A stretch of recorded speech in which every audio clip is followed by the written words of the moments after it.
This presentation will be over Improving Study Habits for College Students by Bo Cheatham, Garrett Drummond, Eddie Munoz, and James Fortney. This presentation will be over the 4 articles that we have read and how we put them to good use. And now I'll leave the floor to James Fortney. Hello, my name is James Fortney, and our group's presentation will be over study habits and how they affect the common student. Now, for the procrastinator that I am, this report revealed what I need to be doing to get a better grade and to be able to turn my work in on time. Well, as you might be able to tell, I applied some of this information on this report, so actually it helped me out. In the end, it made it feel less like an assignment and more as a learning experience.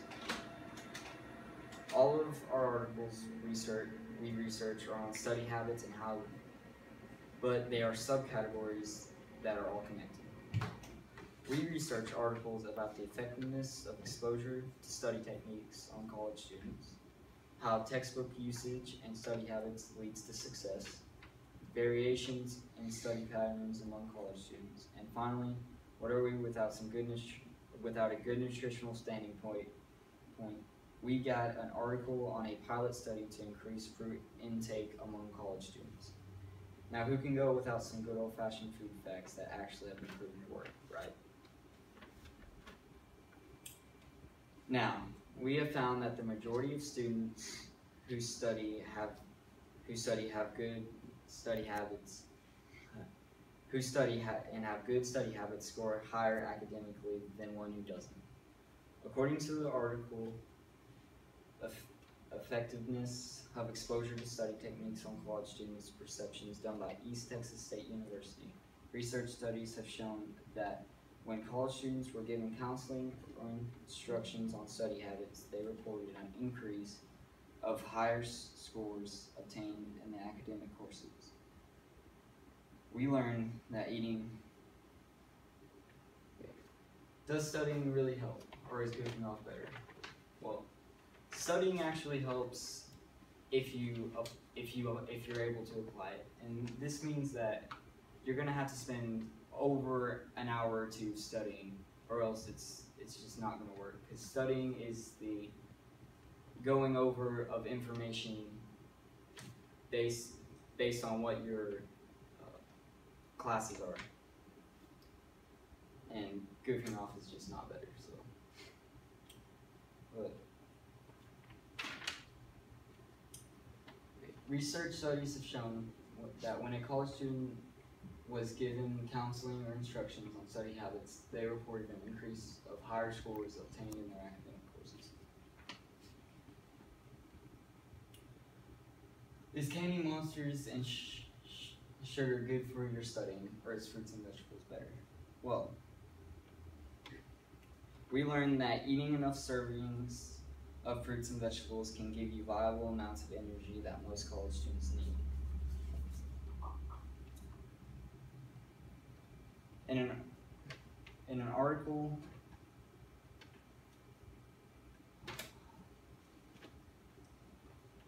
evaluation of the Energize Your Life social marketing campaign pilot study to increase fruit intake among community college students by Stephen E. Shiv, Michael Newman Moores. Research has shown that eating enough servings of fruits and vegetables can give you a viable amount of energy that most college students need.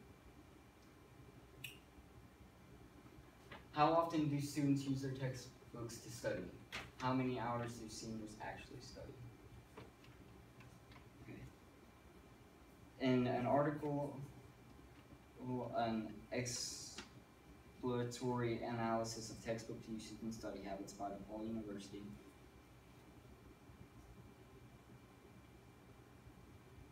they researched what motivates students to use textbooks. Students hardly use their textbooks even though they are a good source of study material. They did a research project at a university, and it showed that 92% of the students use their textbooks for 3 hours or less a week. Also, that 28% of seniors reported that they study less than 6 hours a week. There is a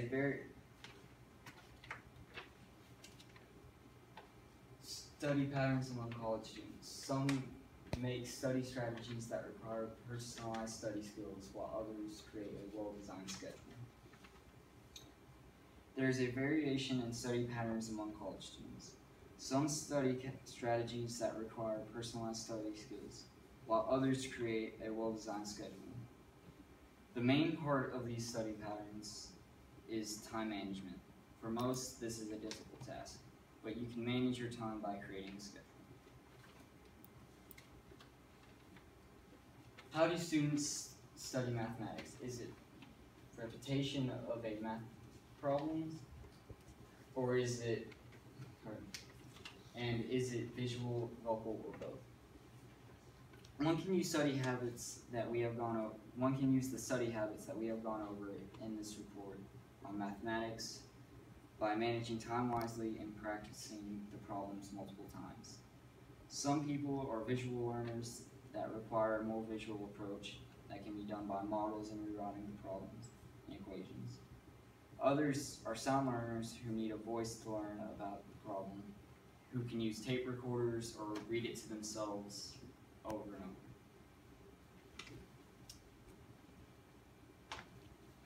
Study habits in mathematics. The points are to manage your time wisely. You must manage your time. It's a big thing on studying and actually getting your stuff in on time.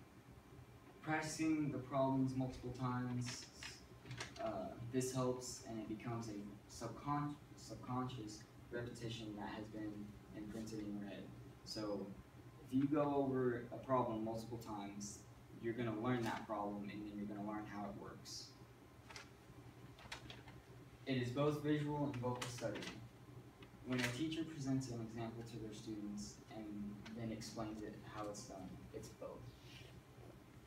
Okay, so if your teacher's up at the board and she's explaining to you what y'all just went over, and there's a slideshow that she wrote up on the board, as this picture shows, she is not only like visually teaching you what it's about and helping you with it, but she's also telling you how it's done, and she's not just putting it.